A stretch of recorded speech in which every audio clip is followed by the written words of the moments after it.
Karschner and Pipeman on W4CY Radio.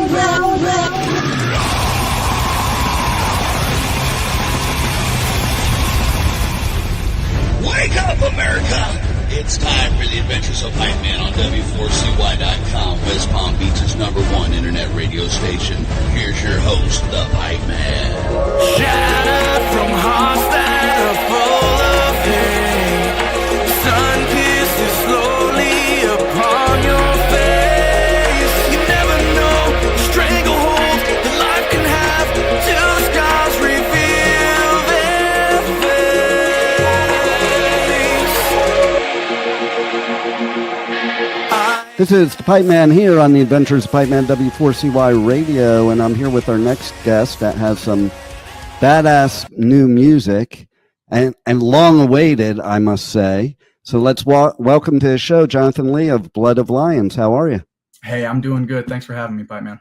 Hey, my pleasure. So 10 years of seclusion. That's something I would do, actually. And have been known to do. I don't know if I've done it for 10 years yet, but I've been known to go into seclusion and disappear quite a few times in my lifetime for months, sometimes maybe a year or two at a time. You know, sometimes it's what you need to really like just cut out all the outside chatter and clear your mind and bring that creativity back.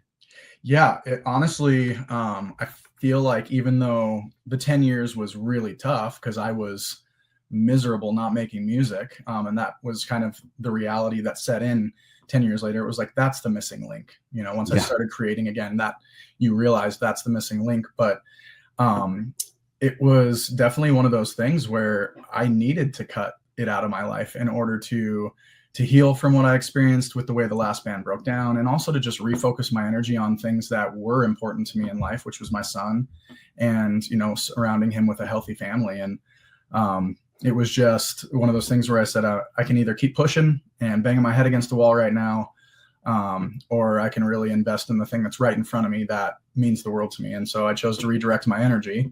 And I feel like the music that I'm creating now is more authentic, real, and just emotionally charged than anything I've ever created before. And I find that to be true for the simple reason that when you're in the moment of all the, you know, stuff going on, like you never really, people don't realize, artists don't have the chance to jump off the hamster wheel and really assess where they want to go. They know where they want to go in the very beginning when you're young and know nothing. And then you're put on this train that doesn't stop anywhere, you know? So sometimes you do need that reset by yourself, like I said before, without the outside chatter, and focus on other things so that you have the appreciation of the music later. And I even say not missing out on things, you know, because like, I was very involved in the music scene, and then I left that scene and I started a family, and then I focused on my family. And as soon as the kids, you know, were grown and on their way, then I could go back to being that music person again, but with a different passion and a different love for it. 100% could not align more with you. I mean, you're right. I mean, my first trip down the musical road, which was a good, 16 years straight of making music, was I'm going to make this my career. This is going to happen. There's no doubt about it. This is what I was born to do. And that was the drive. You know, I felt like it was the passion. It was the calling. It was what I was built to do. I still feel that, but that's not why I'm doing it now. I'm literally doing it because I need to do it. There you go. I need the therapeutic outlet. I have to speak about the things going on in my life in an artistic way and deliver messages and lessons that might actually impact somebody else's life in a positive way. And you know, honestly, I'm not even doing it because I want to this time. It's a necessity for me, like I mentioned, but also my wife has pushed me into it and not allowed me to stop. And without her and a couple other voices in my life, I wouldn't even have stepped into creating the first couple songs that you've heard. Nice. So it's been a trip, my man. It's been a trip. I'm sure. And I love hearing the support that you're getting, because that's what people need. Sometimes it's the other way around. And I think almost the taking the time out allows those people that want to support you, because I think it's harder when you're in the whole mix of everything in the beginning and the craziness. And, now you not only do you need it, but I think you can handle it is also the other thing. Yeah. 100%. And it is an anomaly. I mean, everybody that I tell the story to of my wife saying, hey, we don't have the money to pay for the studio time, but book it. This is what you're supposed to do. God's going to provide. They're going, that's crazy. And it is right. Crazy because, that's a woman who wants stability telling me in an unstable environment, make a choice that could leave us even more unstable, because in the long run, it's the right one. And I mean, everything in me told me not the right decision. You shouldn't be doing this. And there have been times where I went, wow, that was definitely the wrong decision. We're still struggling. And then it turns around and there's breakthrough and you go, well, okay, maybe I got ahead of myself. So, that support has been an anomaly that I've experienced. And I think many musicians and many people that have been in the music industry would say, usually it's not that supportive. Usually it's the wives or the girlfriends going, hey, if you don't make it by now, you're dropping this, because this is a waste of time and money and effort, and our family deserves you. Or, you should put your efforts into something else that's actually going to have a return on investment. And that's just not been the case. And I'm super grateful for it. I think it's super important no matter what industry you're in. I even look at, like, you take a movie like Rocky, okay? And even though it's a movie, just the concept of it is he would have never won the heavyweight championship without Adrian, and there's so many stories like that. And it gives you a whole different enthusiasm and motivation when you have that kind of support. And then you talk about therapy. And I always talk about how music is the best therapy, whether you're the artist like yourself or me, the listener, because I mean, even the songs that you wrote now, they mean something to you, but to the listener, it might mean something totally different, but still have the same result, that therapy. And I think those couple of years of COVID lockdown is why everybody's so miserable and angry, because they didn't have that outlet of music. Yeah, I 100% agree again. I mean, to be honest, I've been writing a book I started writing it about 6 months before COVID ever hit, on the toxicity of some of our American cultures to the family environment and brain development in children, and how connection is the most important piece of human existence. Food and water, safety and shelter can be provided, but if you don't have love and support, then you will still perish. You'll end up with chronic disease, mental health issues. You will die at some point if you do not have human connection. It's just facts, studies that have been done. So COVID, and in my book, I actually said I wouldn't be surprised if there's like a pandemic where we're isolated, for it to be a litmus test to see how much this damages people and what it causes in the mental health issue, and then how controllable we are after that. Because if you're emotionally on tilt, you're extremely controllable, and you can be influenced easy. So, COVID, I felt, put all that on steroids. It took our mental health issues and put them on steroids, because like you said, people then weren't able to go face to face with their therapist. They had to do telehealth. They weren't able to see people face to face. They weren't able to connect with a crowd that feels the same thing or energy, or is feeling that therapeutic release through music at a concert like they wanted to. They couldn't go gather at churches to build the community. It was completely destroyed. The one and single most vital part of our existence was taken and stripped away from us. And I truly believe that is why we're seeing a revival in rock and roll and metal right now, is because whenever rock and roll and metal has been big, it has been during angst-filled times where there was instability and uncertainty. And COVID was the biggest point in anybody's life of that, I think, besides the wars that we were in through history. And now people are going, well, where do I put this energy? Where do I just, I can throw it on my therapist once a week, but I need another outlet. I can't just talk to somebody for an hour and that's it. and people are going out, and metal has a revival. I'm watching teenage kids wear Korn shirts and Deftones shirts and, Slipknot shirts around the school and say that they love this music that I was raised on when I was in high school. And I'm going, wait a second, what's happening here? This was dead for like 20 years, like we were drowning in an ocean of music and nobody cared to throw us a life preserver, and yet here we are with a generation of kids who went through COVID, who are filled with angst and uncertainty and instability and wondering where I place this energy. And rock and metal has been that revival that I've seen for them. And it's been beautiful. Totally. And like I go on tour and do radio coverage at music festivals, all the major rock metal festivals. Just got back from Europe from, Hellfest and Download and Resurrection Fest. And man, there is no other feeling like being in that crowd with and the vibe. And you're one big family. That's the thing. All the problems and bullshit going on in the world like doesn't even exist there. And then to your point, okay, so I wasn't able to make it for Back to the Beginning, so I watched the live stream. Yep. Not the same. And it was cool and all, but it wasn't, I could imagine what I would have been feeling like there, opposed to just watching it, and then to your point with the kids, it's like, oh my God, I can't believe all these kids are sitting there singing Sabbath and Ozzy songs. Like, I mean, listen, I got introduced to Sabbath when I was, like in 7th grade or like back in like the late 70s, and to see kids now in 2025, like tearing up because it's Ozzy's last show, that just blows my mind. It's wild. And I love seeing it, because it shows that the music that we're creating in this genre is absolutely doing what we've always thought it could do, which is having a timeless and lifetime impact on people for generations to come. And I've always described it to people like I analyze everything. I'm an overanalyzer. My brain is constantly working, and I'm always looking at what's the pattern, what's really underlying.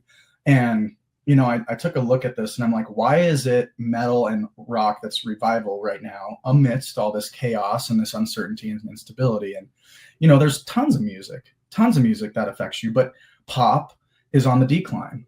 R&B and hip hop are on the decline. Country and rock are on the rise. Why? And I went, man, they're just so much more raw and real with what they write about.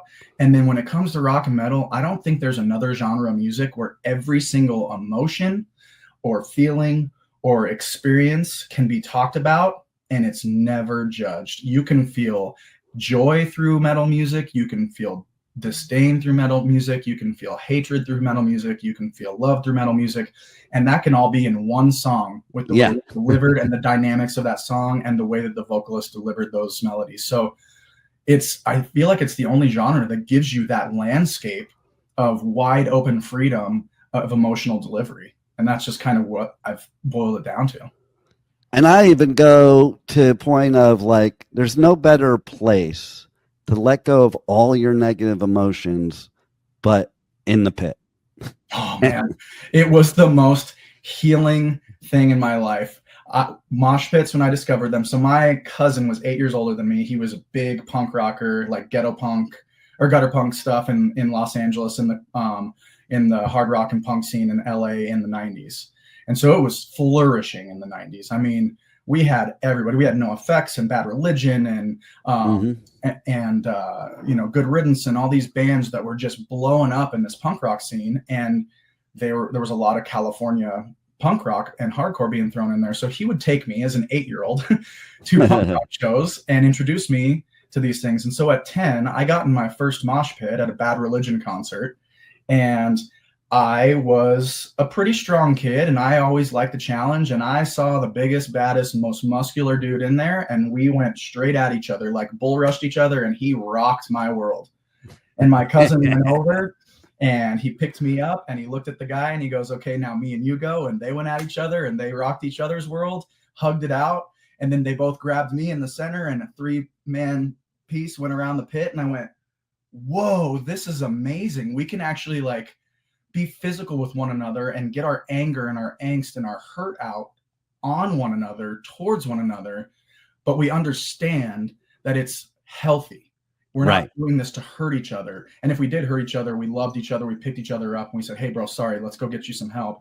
And then we went back in the pit. But it was the most healing place for me because there was so much turmoil and trauma and abuse and angst going on inside of my home that mosh pit was where I could literally let out the monster that was angry and hurt and wanted to just roar. And I'll tell anybody who's going through it, any teenage, young man or even young woman who's going through it, if you want to release your anger, they have, they've got these anger or rage rooms nowadays, right? But there's nothing compares to a mosh pit because it's real, man. And it really does stop you from going out in the real world and hurting somebody. Yeah. And you get love on the back end of it. You don't just get left with, oh, I just released all this negative energy and broke a bunch of stuff. Okay, now what do I do with it? Right. Somebody goes, hey, bro, I see you and you're amazing and you're worthy. I'm going to love you, bro. Yeah. All that rage and anger I saw in you, thanks for letting it out here. We appreciate you and we love you. It's just different. I mean, until you experience it, you don't know. And my dad, oh my gosh, the first time I took my dad to a metal show was at the Roxy. And we went to see Seven Dust, I think, was playing. This is back in like early 2000s. I believe that's who it was. And I told him, I said, hey, I'm going to jump in the mosh pit. And he's like, what? Those guys are like way bigger than you. I'm like, no, you don't understand. I've been doing this since I was 10. I'm 19 now. This is your first show with me. Like, trust me. And I went in and I went around a couple times and my dad saw guys slam me pretty good and me slam him back. And then we kept going and my dad jumped in the pit and he went after the guy. He went and like slammed the guy really hard. And I pulled my dad aside and I said, hey, you only do that if you understand the rules. You don't get to be angry at that guy for him hitting me. We were hitting each other out of love. You were hitting him out of retaliation. Yeah. I need to, he's like, but he's going to hurt you. He's way bigger than you. He's not going to hurt me. And if he does, he's going to pick me up and he's going to love on me and he's going to take me to get some help. You don't understand the dynamics of a mosh pit. Let me show you how healthy this is. And my dad has been a very angry person in his life. He's never dealt with a lot of his issues, until probably maybe he's dealing with them recently. We're estranged right now. I don't know. But he never really dealt with them. There's a lot of anger and rage that came out. And so he got to experience something that I was using as a tool to help release that. And it opened his eyes, I think, a little bit to go, wow, there's something really healthy here. And I wish that I would have realized this when I was younger, because I'm sure he could have really used it with everything he went through as a kid too. Yeah, people don't realize, they look at this and they look at, oh, we're just a bunch of mean people fighting each other. And they have no clue what it's really all about. And me, I have the opposite. Like my dad obviously wasn't going to any mosh pit, and I went, my first club show ever was at the Roxy, but it was in like 80, 81, and it was Motley Crue before they even had an album when they were like horror punk. They weren't glam yet, and I just remember going to that club show and thinking to myself, oh my God, I'm never going to a real concert ever again. It's that whole feeling that you can't really describe to people, and it's this community that you become a part of. And I took my son in his first mosh pit, and then I took 3 of my grandchildren into their first mosh pits. Wow. Yeah. And it got progressively stronger. So my son's first mosh pit was Slipknot when they were opening for Metallica Tattoo the Earth tour. And then my grandson, his first mosh pit was August Burns Red. Okay. That's a great band. Wow. As time went on, things got a little more brutal, but they only look brutal from the outside. From the inside, it's the same thing. Yeah. Yeah, it really is. It was actually really cool, too, to see the video. You brought up Metallica of Jason Momoa. Yeah. Getting in the pit. And it just shows you nobody on any level is, is protected from trauma or whatever they've felt, and utilizing that mosh pit as a release. I guarantee you he needed that just as much as everyone. Oh, the smile on his face, you could totally tell. And I actually shared one of those videos on my Facebook. I'm like, man, I would love to be in the pit with Jason Momoa. I actually said with Aquaman, because I'm like, how cool would that be to be in the pit with Aquaman? Yes. Yeah, and he's a big dude too, and it's just, but that was like, for me, that was really beautiful, because you haven't really seen a celebrity jump in with society in such a raw form like that. Yeah. And it just showed you everybody needs healing. That's what I felt like the message was there. Like, everybody at every level needs healing, but I don't think people that, if they don't understand a mosh pit, then they don't understand that image. No. Video. And there are idiots that go in there thinking it's about going into hurt and maim people. And I've literally watched them go. I've been part of it too, of them going down. Like, the whole group takes them down. No doubt about it. And I always laugh because I was always the little dude, but that's the person you gotta be scared of in the pit, because those big dudes, they like use how they're big and stuff. And me, I would just come flying around, get down and Tyson lunge and lunge up with the elbow and be on the other side of pit before the dude even knew who hit him, and that isn't our thing. It's like, I remember being a teenager, and it was always the little dudes in the pit. It wasn't the bullies. The bullies were the ones we were mostly taking our anger out on in the pit. Like releasing it there because of the bullies outside, and you didn't find those bullies in there except once in a while. But when those bullies came in there, they weren't the bullies there. Nope. And I experienced that a couple times. You saw people who were literally there to be violent and to genuinely hurt somebody, and thought that's what it was about.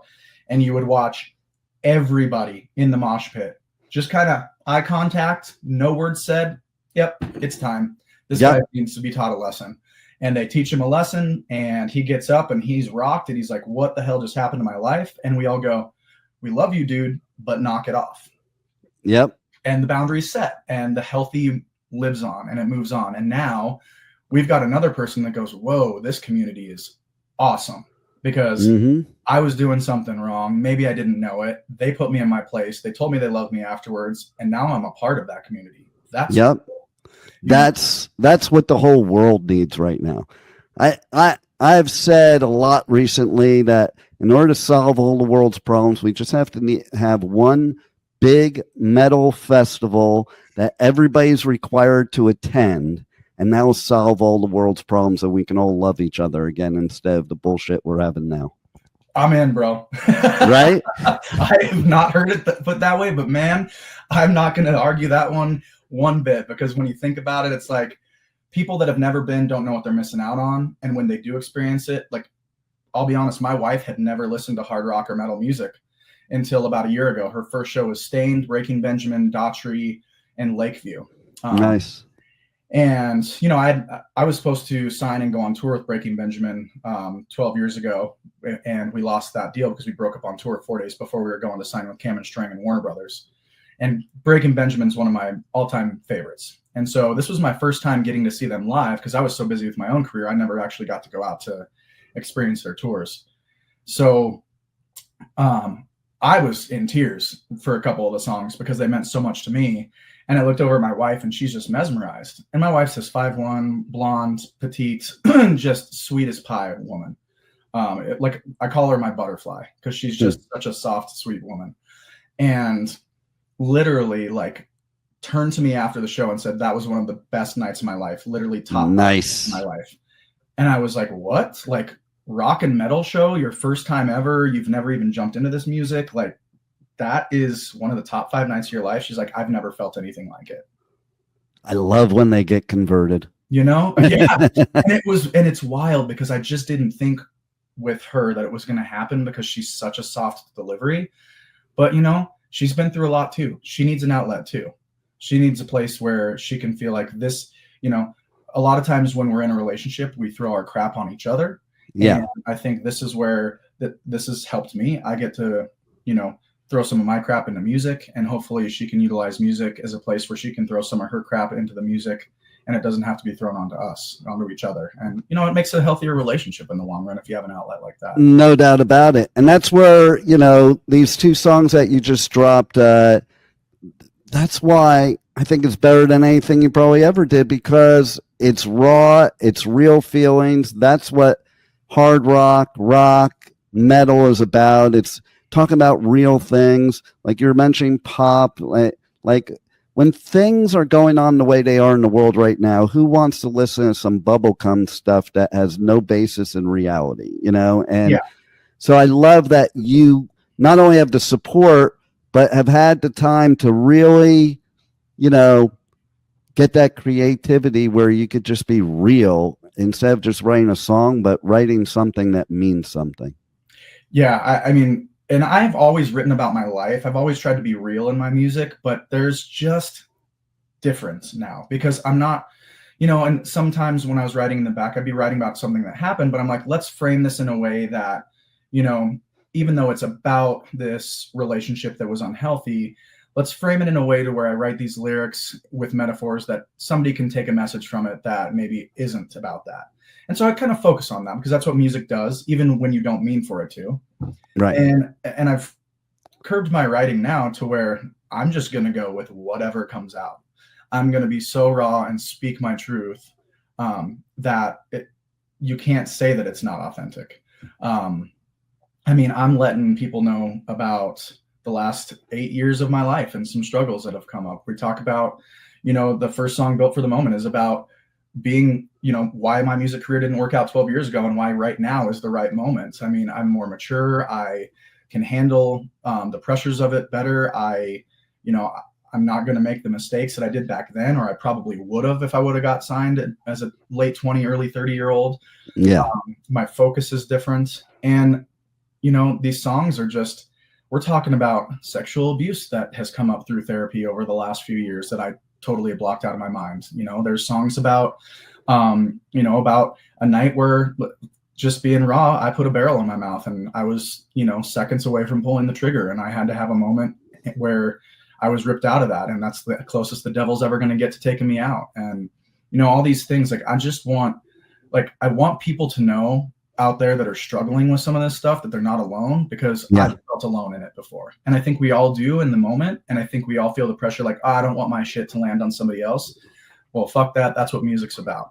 Yeah. We're letting your shit land on us, and we're letting our shit land on you, and we're sharing the shit, and we are carrying it together, and we're releasing it together, and we're loving each other through it. And I don't know any other place but metal or rock where that happens. Well, that's what I love about this new music, and I look forward to a lot more of it.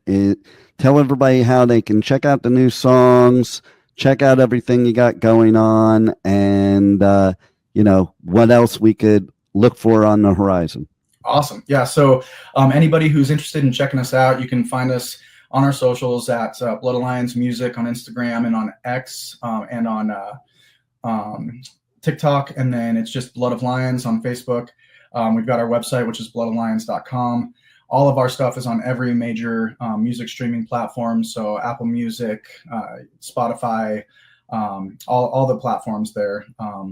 And then we will be releasing a third single here coming up very shortly with a full-length music video. We've got a special feature on that with an artist that is part of El Nino and also had his own side project that was pretty successful, and just a really great friend of mine, and was sitting in his house talking about the premise of this song, and he went, "Man, I feel that too." And I went, "Well, let's write it together, bro." Nice. It's that community that came in. So with this next song and this next music video, you guys are going to get to see, kind of an image out there of all the struggles that we're all kind of going through and probably can feel, and two guys that are doing it and writing about it that just want to connect with you through it. So that song's going to be released here probably in the next 4 weeks, and the music video in about 6 weeks.